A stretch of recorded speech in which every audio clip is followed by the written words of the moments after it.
Hello guys, welcome to Singh Unboxing. In this video we're going to talk about the much awaited Bluedio headphone Turbine 5.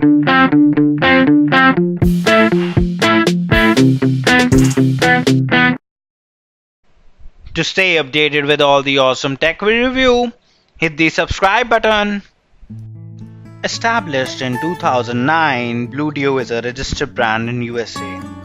Since last 3 to 4 years, Bluedio has become fairly popular.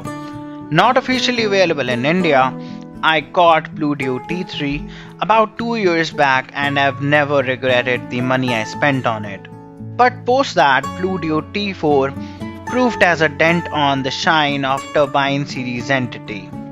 Bluedio T4S was a recovery attempt to what went wrong, and to be very honest, it was not fairly close to being premium.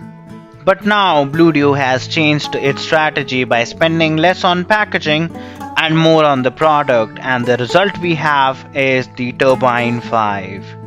The products we get in the box is the basic usual silk pouch.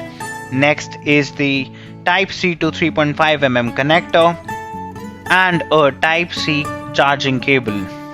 Box for Turbine 5 has gone to paper cardboard from the hard-bound magnetic flap box which we used to get earlier in the Turbine series.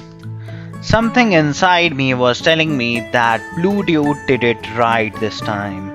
Apart from the instruction manual, let's now get to how this premium looking headphone feels and if it lives up to the name of the old Turbine brand. Picking it up in hand, I see a lot of attention to detail. For the start, the cushions have grown bigger and comfortable. The body feels to be of anodized metal and it carries the signature light weight which it carried from the Turbine 4S. In spite of all the changes, it does not leave the essence of Turbine series.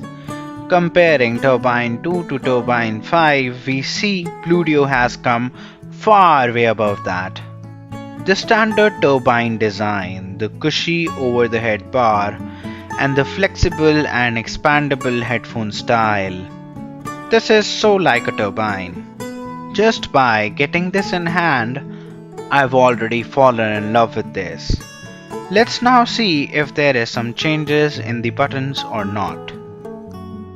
On the right side, we see the carried forward active noise cancellation from Turbine 4th. Coming below, we have the power button along with an LED indicator and a play pause button just above it. Coming to the other side, we see the Type-C jack for charging or listening to music. And here we have the volume rockers or next previous button in case of long press. Hit like if you like what you saw. I used these headphones for about a day and my impressions are that it carries all the things that were done correctly in previous generations. The powerful bass from T3, the lighter weight from T4, awesome color style and anodized metal body is something which we get additionally. I like these headphones to the point that I will make them my daily driver. Please subscribe to my channel and drop down your questions and I'll be catching you in the next video. Bye bye.